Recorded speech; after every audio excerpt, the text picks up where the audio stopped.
We are joined by Professor Sampat Singh, one of the most experienced legislator who is six-time MLA and former minister, senior minister in Haryana government. He has been raising the issues related to public and related to education in the assembly. We are here to discuss the state of higher education in Haryana these days, because the state of higher education is said to be in a very critical state. Professor साहब, अभी जो हरियाणा में universities हैं, state universities हैं, लगभग 22 universities हैं, उनकी financial condition काफ़ी क्रिटिकल है, फाइनेंशियल क्रंच है उनमें। क्या रीज़न है और अभी क्या क्या एग्जैक्ट कंडीशन क्या है, अगर आपने कोई मतलब इंफॉर्मेशन हासिल की हो? ऐसा है देसवाल साहब, यूनिवर्सिटीज़ की कंडीशन में हर आदमी को पता है कि हालात बहुत ख़राब हालात हैं, जबकि हायर एजुकेशन आज के दिन हमारे लिए बहुत ही महत्वपूर्ण है। हमारे चाहे वो कॉलेजेज हैं, उनका बुरा हाल है, चाहे हमारी यूनिवर्सिटीज़ हैं।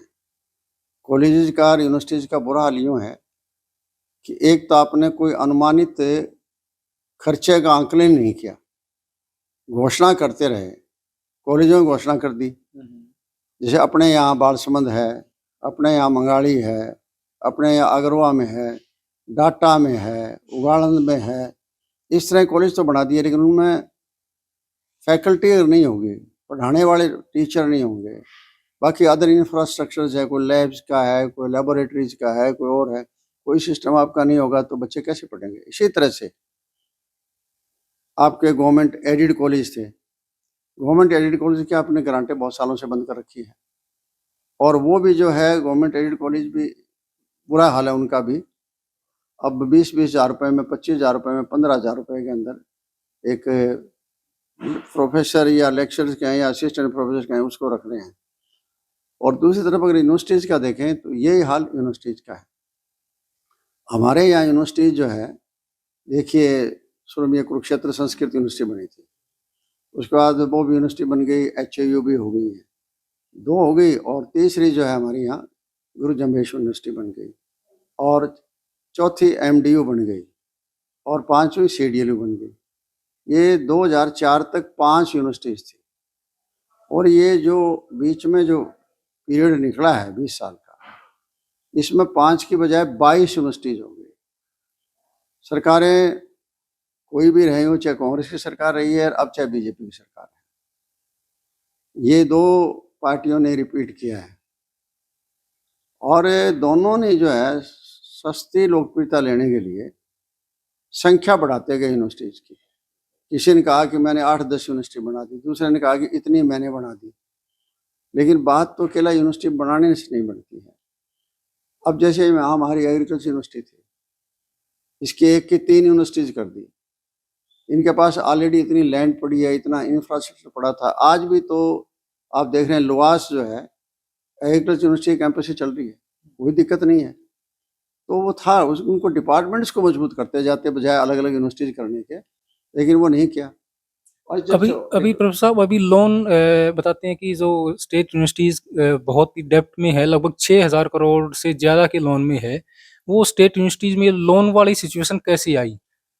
अब लोन की यूनिवर्सिटीज की ये आ गई, मैं आपको बता रहा हूँ कि इन्होंने 2022-23 का जो फाइनेंशियल ईयर था, उसके जब 3rd इंस्टॉलमेंट देने लगे, उस टाइम ग्रांट इन एड जो है ना, पहले 2202 एड से देते थे, एड दी जाती थी और वो आपको वापस नहीं करनी पड़ती थी।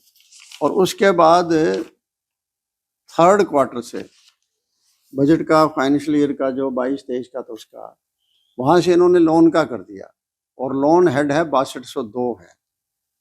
तो इस तरह से लोन शुरू कर दिया आपने, और लोन शुरू करने के बाद में पिछले साल तक 2024-25 तक लगभग जो है 6400-6500 करोड़ रुपए का लोन आ गया, मतलब कर्जा है यूनिवर्सिटीज पर। और 2200 करोड़ का मैं देख रहा हूँ इस साल जो बजट में रखा है प्रोविजन, वो 2200 करोड़ का इस बार रखा है। तो यूनिवर्सिटीज जो है ना, वो कहाँ से लोन चुकाएगी, और वो रखा है सिर्फ रैकरिंग के लिए, और आप खर्चा कर रहे हो नॉन रैकरिंग के लिए। और बाकायदा आप जो है ना सर्टिफिकेट दे रहे हो, यूसेज का दे रहे हो, तो उसका देते टाइम जो है ना डिपार्टमेंट को भी देखना चाहिए कि उसमें तो तकरीबन काफ़ी पैसा नॉन एकरिंग में निकल जाता है। तो एक तरफ तो आपने मदद करनी छोड़ दी यूनिवर्सिटीज़ की, दूसरी तरफ नंबर ऑफ यूनिवर्सिटीज़ बढ़ा दी। अब यूनिवर्सिटीज़ की मजबूरियाँ क्या हुई कि उन यूनिवर्सिटीज़ के अंदर आपने वाइस चांसलर, आपने रजिस्ट्रार, आपने डीन, डायरेक्टर्स, बड़े बड़े ओहदे आपने बढ़ा दिए और सबके बड़े बड़े हाउसेज बन गए, सबके बड़े बड़े खर्चे बन गए, गाड़ियाँ चलती है, आगे पीछे पायलट और एस्कॉर्ट चलती है, जैसे चीफ मिनिस्टर का काफिला चलता हो इस तरीके से। और फिर सबसे ज़्यादा बीच में एक चीज़ ऐसी आई, मुझे पता लगा है कि इन 22 यूनिवर्सिटीज़ में लगभग 15,000 HKRN के थ्रू काम कर रहे हैं जो लोग, जो स्पेसिफिक वर्क नहीं दिया हुआ उनको। स्पेसिफिक वर्क के लिए तो जितनी नॉन आपका टीचिंग स्टाफ है उसकी जो सैंक्शन है उसमें से आधे से ज़्यादा जो है ना खाली पड़ी हो जगह, लेकिन HKRN इतने भर्ती कर दिए। जैसे 535 तो CDLU है, इतना बड़ा कैंपस ही नहीं है, उसके अंदर 100 से ऊपर जो है माली है। इसका मतलब है कि आपने एक एम्प्लॉयमेंट का एक साधन मान लिया यहाँ। यानी यूनिवर्सिटीज खुद अपनी भर्तियां ना करके स्टेट गवर्नमेंट के थ्रू, गवर्नमेंट HKRN के थ्रू जो ले रहे हैं। अब बताइए 15,000 लोग हैं, अगर आप 20,000 भी दोगे एक बच्चे को, साथ में तो उसका शोषण है जिसको लगाया आपने, क्योंकि आपको पूरी सैलरी नहीं मिल रही है, ना उसको कोई जॉब की गारंटी मिल रही है, ना उसको कोई मेडिकल फैसिलिटीज का या और कोई सुविधा जो मिलती है एम्प्लॉइज को वो मिल रही है, उसका शोषण है। दूसरी तरफ यूनिवर्सिटीज का शोषण हो गया, मतलब आपका बजट का शोषण हो गया, पैसे का शोषण हो गया, लोगों के पब्लिक मनी का शोषण हो गया। तो आप कहाँ से मतलब बात आपकी बढ़ेगी, इस तरह से खर्चा करोगे तो। आज फैकल्टीज हैं आधे हाँ, वही हम पूछ रहे थे कि टीचिंग स्टाफ जो है, फैकल्टीज का भी काफी शॉर्टेज है सभी यूनिवर्सिटीज में लगभग, सभी। तो वो क्या रीजन है और कितना लगभग वो शॉर्टेज यार है, वही फाइनेंशियल प्रॉब्लम आ रही है। दूसरी तरफ क्या है कि जो भी पोस्ट आप सैंक्शन कराओगे उसका आपको मंजूरी जो है रेगुलर पोस्ट के लिए FD में जाना पड़ेगा आपको, और FD वो मंजूरी आपके देगा नहीं, क्योंकि आपके पास रिसोर्सेज नहीं, आपका फाइनेंशियल डिपार्टमेंट, क्योंकि आपके पास रिसोर्सेज नहीं है, साधन नहीं है आपके पास से। जब आपके पास साधन ही नहीं है तो आपका टीचिंग डिपार्टमेंट आपका नहीं खत्म होता जाएगा धीरे धीरे। और यही हालात है, इस कारण जो ना भर्ती होने की वजह से रेगुलर जो है आज यूनिवर्सिटी बुरी तरह से सफ़र कर रही है। 60% ये करीबन ऑन रिकॉर्ड में कह सकता हूँ, कई यूनिवर्सिटीज़ का बजट मैंने देखा है और स्टडी भी की है। 60% में कह सकते हैं कि रेगुलर जो पोस्टें सैंक्शन थी टीचिंग की, उनके अगेंस्ट खाली पड़ी है। अब तरीका क्या निकाला इन्होंने भर्ती का? इन्होंने निकाल दिया तरीका, एक तो निकाल दिया इन्होंने एडहॉक का, फिर निकाल दिया इन्होंने कॉन्ट्रैक्ट का, फिर निकाल दिया इन्होंने गेस्ट फैकल्टी कर दी, फिर कर दिया इन्होंने पार्ट टाइम कर दिया, फिर कंसल्टेंट कर दिया, एडजंक्ट कर दिया। इस तरह से जो है ना मतलब इतनी कैटेगरीज बना दी है, जिससे क्या होगा कि मान लो फैकल्टी है, जो फैकल्टी का मान लो कोई आपका रेस्ट हाउस रूम वगैरह बना हुआ है जहाँ लोग बैठ सकें, फैकल्टी जैसे उसको हाउस कहते हैं, रूम कहते हैं, फैकल्टी रूम कह देते हैं, टीचिंग रूम हो गया, उसमें बैठते हैं। एक आदमी तो बैठा है वहाँ 1.5 लाख तनख्वाह लेने वाला, दूसरा बैठा है वहाँ 57,000 लेने वाला, और तीसरे बैठे हैं 20,000, 25,000, 30,000 लेने वाले। तो भारत के संविधान ने तो छुआछूत खत्म कर दिया, लेकिन हमारी एजुकेशन में छुआछूत चल रहा है, सिस्टम चल रहा है। इसी तरह कॉलेजों के अंदर है। अब इनके कॉलेजों में मुश्किल से 30% जो है ना रेगुलर भर्ती हुई है, और बाकी सारे के सारे मान लो वो एक्सटेंशन रख रखे हैं। एक्सटेंशन का सरकार ने 57,000 रुपये कुछ फिक्स कर रखा है। एक तरफ 1.5 लाख रुपए, एक तरफ 57,000 रुपये कर रहे हो, और फिर उनको उनसे अलग जो ले रहे हो आप, तो वो अलग है। और खासकर गवर्नमेंट एडेड है, उनमें तो बहुत बुरा हाल हो गया, क्योंकि गवर्नमेंट एडेड संस्थाएं गवर्नमेंट से चलती थी, गवर्नमेंट एड दे नहीं रही थी। वहाँ तो 20-20, 25-25, 22-22, 17,000 रुपये दे रहे तनख्वाहें। मुझे पीछे पता है कि कॉलेज के अंदर टीचिंग स्टाफ ने हड़ताल की थी, तनख्वाहें नहीं मिली थी, तो उसमें ज़्यादातर लेडीज़ थी। तो मैं गया उनके पास बैठा, धरना चल रहे थे, तो उन्होंने ये सोच के भी चलो ये भी टीचर रहे हैं, इनसे बात कर लें। तो मैंने फिर पूछ लिया उनको, मैं आपको तनख्वाहें कितनी मिलती है? 18,000 जी, 16,000 जी, 20,000 जी। फिर मुझको आप स्कूलों में मिल जाती है 30-30,000 तनख्वाह। तो बोले जी यहाँ हमें ये होता है सोसाइटी में थोड़ा स्टेटस बन जाता है, प्रोफेसर हैं, कॉलेजों में लगे हुए हैं, और घर में कोई काम है नहीं, कोई और जॉब है नहीं, इसलिए हमने सोचा चलो यही काम कर लेते हैं। इसका मतलब कितना बड़ा मतलब एक किस्म का साथ में उसका शोषण कर रहे हैं मतलब। अच्छा, रेगुलर जो फैकल्टी नहीं है उसके कारण रिसर्च बहुत अफेक्ट हो रही है, क्योंकि जो एड हॉक है या वो रिसर्च तो नहीं करवा नहीं, सकते, उसका क्या कंडीशन है अभी कंडीशन यूनिवर्सिटी? रिसर्च की बहुत बुरी कंडीशन है। जब गवर्नमेंट ने इनको लोन का सिस्टम शुरू किया, उसके साथ एक चिट्ठी जारी की थी कि यूनिवर्सिटीज अपने रिसोर्सेज जनरेट करें, सेल्फ फाइनेंसिंग की तरफ बढ़े। तो मैं तो ये कहना चाहता हूँ, 2-3 यूनिवर्सिटीज तो ऐसी है जिनमें सेल्फ फाइनेंसिंग कोर्स चल रहे हैं, लेकिन सेल्फ फाइनेंसिस में भी घाटा है, क्योंकि ज़्यादा पैसा आप कैसे ले लोगे? गवर्नमेंट यूनिवर्सिटीज आपकी है, वो कोई दुकान तो आपकी है नहीं घर।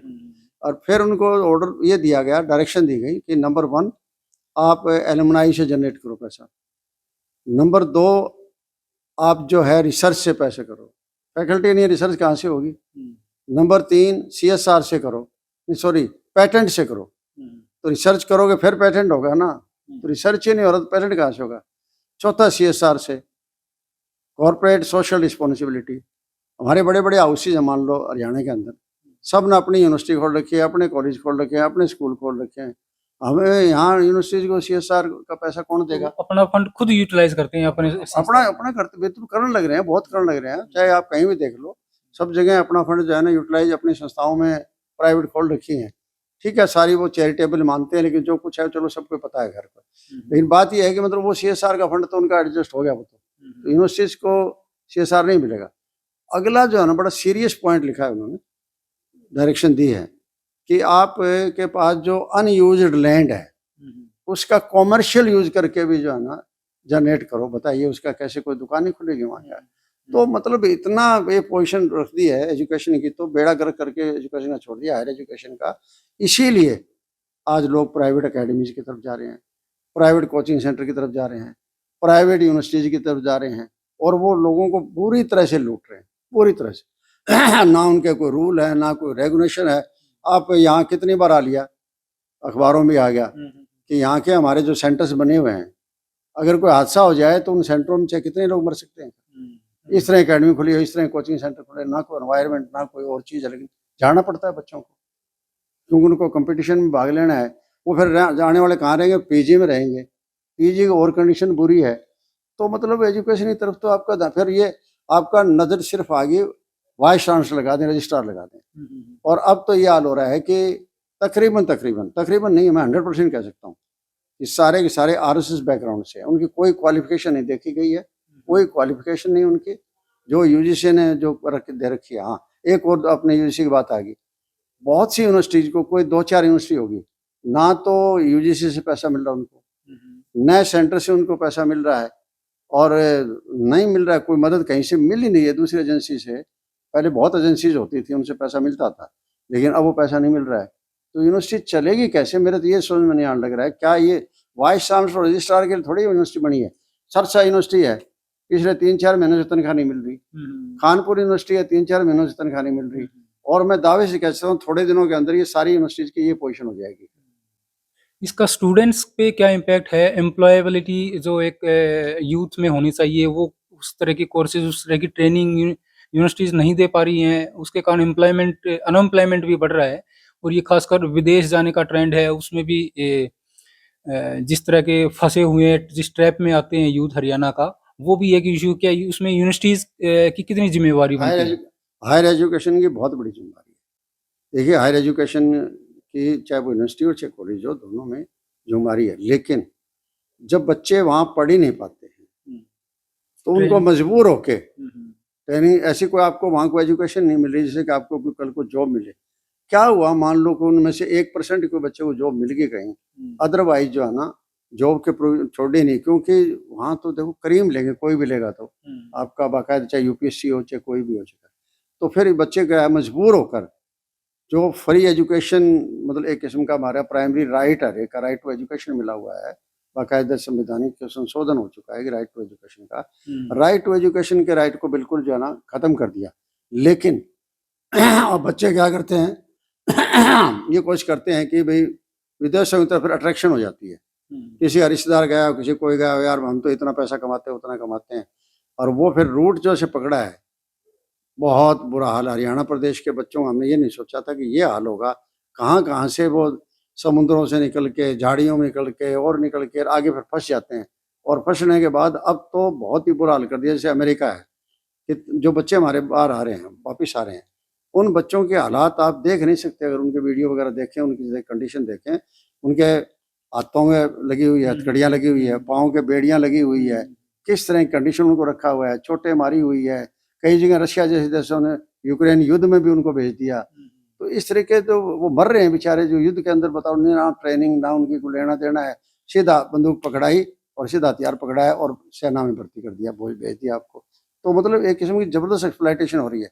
जब भारत सरकार ने पहले भी जब युद्ध शुरू हुए तो यूक्रेन से हवाई जहाज से बच्चे हमारे वापस मंगवाए थे और बाकायदा मिनिस्टर लेने जाता था, केवल शोशेबाजी के लिए कर जाते थे।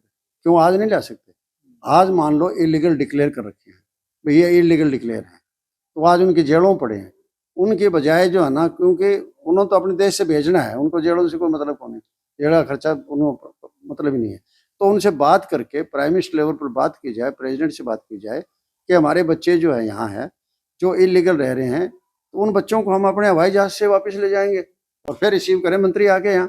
अच्छा, जो यूनिवर्सिटीज़ हैं, कैंपसेज़ हैं, वो अंडर ग्रेजुएट कोर्सेज़ भी अब बहुत ज़्यादा लॉन्च कर रहे हैं। उससे ये जो कॉलेजेस लोग हैं, वो कॉलेज के एडमिनिस्ट्रेशन वो ये कहता है कि उसका इम्पैक्ट डायरेक्ट उनके ऊपर पड़ा है। लगभग 50% यूजी कोर्सेज़ में सीट्स वैकेंट पड़ी हैं कॉलेजेस में। तो क्या ये ट्रेंड कितना ठीक है, कितना गलत है कि कैंपसेज़ के अंदर ही यूजी कोर्सेज़ बजाय के पोस्ट ग्रेजुएट कोर्सेज़ या रिसर्च के वो अंडर ग्रेजुएट कोर्सेज को लॉन्च कर रहे हैं, इसका ये कितना ठीक है या कितना गलत? देखिए देशपाल साहब, जो ग्रेजुएशन का है वो है ही कॉलेज के लिए है, और वो जो आप यूजी कोर्स वहाँ आप दे रहे हो, तो फिर इसका मतलब ये है कि फिर आपका ऊपर की पढ़ाई की तरफ, पीजी की तरफ आपका ध्यान नहीं है, आपका रिसर्च की तरफ ध्यान नहीं है। और जब यहाँ कर लोगे आप, तो पैसा तो यहीं खर्च हो गया आपका, फैकल्टी यहीं ख़त्म हो जाएगी। इसका मतलब ना तो आपके लिए रिसर्च की फैकल्टी बचेगी आपके पास, और ना ही जो है ना आपकी टीचिंग फैकल्टी बचेगी। तो बच्चे कहाँ जाएंगे? अल्टीमेटली फिर वो प्राइवेट अकेडमी की तरफ दौड़ रहे हैं, अपने आप को जो है ना वेल ट्रेनिंग करने के लिए, वेल एजुकेटेड करने के लिए, एक जॉब के लिए मतलब एलिजिबल करने के लिए जो है आज अकेडमियों के और इनके धूल चक्कर काट रहे हैं। तो इस तरह की इससे कंडीशन पूरी बहुत ख़राब हो गई है। कॉलेजों के अंदर खुद के कॉलेजों में एडमिशन नहीं हो रहे थे और अब उन्हीं के कोर्सेज वहाँ ले गए यूनिवर्सिटी में। जब यूजी नहीं गए थे कोर्सेज, तब भी हालत कॉलेजों में ख़राब होने लग रही थी, क्योंकि सबसे बड़ा कारण ये है कि टीचिंग फैकल्टी ना होने की वजह से, इंफ्रास्ट्रक्चर ना होने की वजह से जो है ना, अब ये कह देते हैं कि हम मॉडल स्कूल बनाएंगे, फलाने स्कूल बनाए, पीएम श्री बनाएंगे, पता नहीं क्या क्या नाम। पिछली बार तो मैंने बताया था, पिछली साल है जो प्रोविजन रखा था पीएम श्री स्कूलों, प्राइमरी स्कूलों में, एक नया पैसा इन्होंने खर्च नहीं किया था। तो केवल मात्र एक इवेंट मैनेज करते हैं जब भी कोई नई सिस्टम शुरू करते हैं ना, अदरवाइज कुछ नहीं है। इससे सफ़र ज़बरदस्त करने लग रहे हैं, कॉलेज भी सफ़र करने लग रहे हैं और यूनिवर्सिटी भी सफ़र करने लग रही है। यूनिवर्सिटी में भी संख्या घटती जा रही है। कल ही मेरी जैसे कानपुर यूनिवर्सिटी से बात हो रही थी, तो वहाँ संख्या घटी है बच्चों की। तो इस तरह की अगर ये मतलब ये कहीं के नहीं छोड़ेंगे, मतलब ना इधर कॉलेज के छोड़े उनको, ना उनके यूनिवर्सिटी के छोड़े, पता नहीं किस किस्म की पॉलिसी बनाई है। और बात होती है, मैं इसको टीचर्स का भी, चाहे इवन प्राइमरी स्कूल का है चाहे ऊपर का टीचर है, इनको काम इतना दे दिया है, इतना ज़्यादा काम दे दिया है कि वो टीचिंग का काम तो कर ही नहीं सकते। मुझे कल कोई किसी स्कूल के प्रिंसिपल मिल गए थे, बोले जी हमें 10 बार रिपोर्ट भेजनी पड़ती है विद वीडियो बना के, बिल्डिंग आके खड़ा होके कि मैं यहाँ हूँ, बिल्डिंग आके खड़ा होके वीडियो बना के हमें भेजनी पड़ती है कि मैं इतने बजे तक यहाँ हूँ, इतने यहाँ पर। इसका मतलब है कि हम वही फोटो जो है ना वही खिंचाते रहें। तो ये हालात जब हो गए हैं, तो मुझे लगता है कि सरवाइव कर पाएगी कोई भी यूनिवर्सिटी जो है ना, धीरे धीरे धीरे सारी ये बैठती जाएगी। और ये दोषी कौन होगी? दोषी तो इलेक्टेड रिप्रेजेंटेटिव होते हैं। अब जैसे मान लो कोई और मुद्दों तो ले लेंगे, सबसे इम्पोर्टेंट मुद्दा इसको नहीं छेड़ रहे। मुझे अफसोस है कि मैंने पिछली बार बजट से पहले इशू उठाए थे, लेकिन किसी ने, एक बंदे ने भी जो है ना असेंबली में नहीं उठाया। ये भी एक किस्म का इंटरेस्ट का इशू उनके लिए निर्णय रह गया, तो ये बहुत मोस्ट अनफॉर्चुनेट है। अच्छा प्रोफेसर साहब, पहले यूनिवर्सिटीज़ के अंदर से भी इस तरह की आवाज़ें उठती थी, फैकल्टी भी उनकी भी यूनियन होती अभी भी होती है, वो भी अपने इश्यूज़ रेज़ करते थे। स्टूडेंट्स की यूनियन होती थी, वो भी इश्यूज़ रेज़ करते थे, उनके जो कैंपस रिलेटेड हैं, एजुकेशन रिलेटेड हैं। अब वो सारी चीज़ें लगभग मतलब बिल्कुल ही मंद हो गई हैं, उनकी आवाज़ें बिल्कुल साइलेंट हो गई हैं। इसका भी क्या है ये एक किस्म की डिक्टेटरशिप है जो इन्होंने वाइस चांसलर नियुक्त किया है ना, वो डिक्टेटर हैं, वो टीचर नहीं है। पहले वाइस चांसलर जो यूनिवर्सिटी में कोई देखता था तो उसको बहुत प्रेरणा मिलती थी, जज्बात मतलब उठते थे उसके। और अब देखता है तो ये सोचता है कि तेरा कल को जो है ना तेरी छुट्टी ना कर दे यहाँ से कर, तेरे को निकालना। टीचिंग फैकल्टी वाले ये सोचते हैं, बच्चे भी ये सोचते हैं, सारे के सारा। जब ये गैप ही खत्म कर, आपने वो गैप ही खत्म करके और आपने जोड़ा नहीं है। देखिए स्टूडेंट्स यूनियन होती है, चाहे आप कोई बात नहीं, आप यूनियन के जो इंटेलिजेंट लोग हैं, कोई क्वालिफिकेशन रखते हैं आप कि यही लोग चुनाव लड़ सकते हैं या यही मतलब ये नॉमिनेट हो सकते हैं, कुछ तो होना चाहिए ना, एक संवाद तो होना चाहिए। संवाद खत्म कर दिया। इसी तरह टीचर्स के अंदर अब टीचर यूनियन के चुनाव होते हैं, लेकिन क्या है कि 2 यूनियन बनेगी, 2 यूनियन चुनाव लड़ेगी। एक तो वीसी की यूनियन होती है और एक नॉन वीसी यूनियन होती है। तो स्वाभाविक है वीसी वाली जो है ना जीतेगी, क्योंकि हर एक को काम तो वीसी से है। तो इस तरह ऐसा बना दिया मैंने, ये कभी नहीं देखा था, अब देखने लग रहा हूँ कि वीसी की यूनियन अलग है, टीचिंग जो है एक तो सपोर्टेड बाय वीसी और एक वीसी से खिलाफ के। तो ये एक जरिया था, उस जरिए को भी जिन लोगों ने जो है ना एक किस्म का खत्म कर दिया है क्या, तो ये भी अनफॉर्चुनेट है। तो इसका क्या सॉल्यूशन आप देखते हैं? क्या रूलिंग पार्टी सरकार इसमें कोई स्टेप क्या ले, या अपोजिशन पार्टी क्या ले, या एक्टिविज्म कुछ हो यूनिवर्सिटीज लेवल पे, कोई इश्यूज रेज करें? इसका क्या सॉल्यूशन आपको नजर आता है? देखिए गवर्नमेंट को जो है ना इसमें ओपन सेमिनार और कॉन्फ्रेंस करनी चाहिए। जो भी एजुकेशनिस्ट हैं, जो भी इस क्षेत्र में काम कर रहे हैं, उनके सभी को लोगों को जो है ना बुलाया जाए और बाकायदा सरकार उनके साथ जो है ना तालमेल जोड़े और तालमेल जोड़ के उनसे बात करे कि भाई हमारा ये जो सारा स्ट्रक्चर बैठ रहा है ये क्या बैठ रहा है। मैं तो मैं देखो, मैं एक सबसे बड़ा कारण तो इसका मानता हूँ फाइनेंशियल। अब देखिए आप फ्री बाइज आपने इतने दे दी है, अरे लोगों को भिखमंगा बना रहे हो, रोजगार देने लायक नहीं बना रहे, उसको भिखमंगा बना रहे हैं। अब यूनिवर्सिटी में, कॉलेज में, स्कूल में बच्चे पढ़ेंगे हमारे तो रोजगार की लाइन में जाएंगे, लेकिन जो उनकी पढ़ाई नहीं रह गई है तो फ्री दिए जाएंगे तो फ्री से कितना दिन रहेगा। एक मतलब एक खाली एक पॉपुलेशन सी हो जाएगी, डल सी पॉपुलेशन बन जाएगी। ये पता नहीं किस सोच समझ के नीति कदर कर रहे हैं। आज हम ये फ्री दे रहे हैं, आज हम ये फ्री दे रहे हैं, आज इतनी चीज फ्री दे रहे हैं, उसके बाद बचता ही नहीं इनके पास बजट है। एजुकेशन के लिए नहीं बचता, हेल्थ के लिए नहीं बचता, वो सेक्टर की बुरी हाल है। मैं तो कहता हूँ एजुकेशन और हेल्थ दो आप चीज फ्री प्रोवाइड कर दो, आपको तीसरा काम करने की जरूरत ही नहीं है लोगों के लिए। ये 2 मेन हरियाणा के लिए खास करके, क्योंकि हरियाणा की इतनी पोजीशन है कि रोटी अपनी खा लेते हैं, यहाँ कोई दिक्कत नहीं है, अनाज की दिक्कत नहीं है। तो ये जो आपको फ्री राशन, फ्री तेल, फलानी चीज, ये वो चीज वो दे रहे हो, उसकी बजाय फ्री एजुकेशन और इसका आपका जो है ना हेल्थ का कर दिया जाए, तब जाके बात ये बनेगी। वरना हालात बिगड़ते जाएंगे, क्राइम बढ़ते जाएंगे। अब क्या होगा कि बच्चे जो मान लो अनएम्प्लॉयड हैं, अनएम्प्लॉयड है तो देखो तरह तरह की बातें आएंगी। कोई सही आदमी से टकरा गया तो सही समझाएगा उसको, बेटे कोई और काम कर ले, कुछ कर ले, फलाना कर ले। और सही नहीं टकरा, कहते आजा यार तू मेरे साथ आजा, ये नकली दारू बेचने में इतना फायदा है, अनऑथराइज दारू बेचने में इतना फायदा है। मुझे पिछली बार बड़ी हैरानी हुई कि एक आदमी, मैं स्टेट नहीं बताऊंगा किस स्टेट में बेच रहा है, कोई प्राइवेट डिस्टिलरी से ट्रक भर के ले जाते हैं और वो कहने लगे जी हमारे पहले पकड़ लेते थे तो क्योंकि हमारे उसमें 45 लाख बचते हैं। अनऑथराइज जो है ना आपका मतलब इलीगल नहीं है, सॉरी इलीगल नहीं, क्या इलिसिट नहीं है, इलीगल नहीं है, वो इलीगल है। मतलब कहने का कि नकली दारू नहीं है, फैक्ट्री की बनी दारू है। सीधा ट्रक फैक्ट्री से उठा लेंगे, ना आपको कोई ड्यूटी देनी पड़ेगी, एक्साइज ड्यूटी, क्योंकि मेन तो एक्साइज ड्यूटी होती है, पैसा लग, तो उनको सस्ती पड़ेगी। और आगे जाके बेच के आते हैं, आधा पैसा जो है ना एडमिनिस्ट्रेशन को दे देते हैं, आधा पैसा हम बचा लेते हैं। तो अगर ये चीज़ चल रही है तो लोग उसकी तरफ अट्रैक्ट होंगे, फिर नशे की तरफ अट्रैक्ट हो रहे हैं। और कोई नशा करेगा नहीं तो कोई बेचेगा, कोई दारू पिएगा नहीं तो दारू बेचेगा।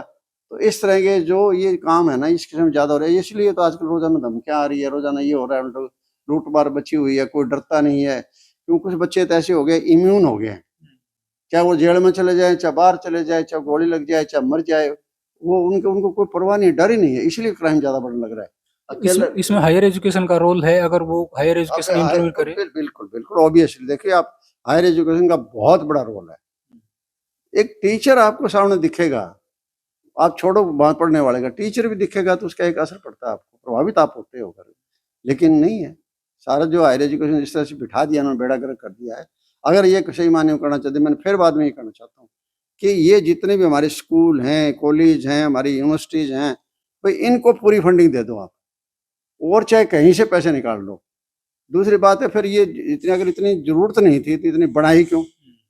चीफ पॉपुलरिटी के लिए वैसे तो हरियाणा में देखा जाए तो बताओ 22 तो सरकारी यूनिवर्सिटी होगी और एक सेंट्रल यूनिवर्सिटी सरकारी होगी, 23 यूनिवर्सिटी होगी, सिर्फ ये चीफ पॉपुलरिटी है। चीफ पॉपुलरिटी लेने के लिए करी गई है, अदरवाइज तो करते तो रंग न्यारा होता। अगर मान लो ये 23 यूनिवर्सिटीज है, गवर्नमेंट इनको अगर फ्लोरिश करवाए फाइनेंशियल हेल्प दे के और पूरा टीचिंग फैकल्टी दे के, पूरा इंफ्रास्ट्रक्चर दे के, पूरा रिसर्च का सिस्टम चला के, पूरी ट्रेनिंग चला के, आप कल को यूँ खोले जाते हैं कि ये हमने ये कर दिया, वो कर दिया।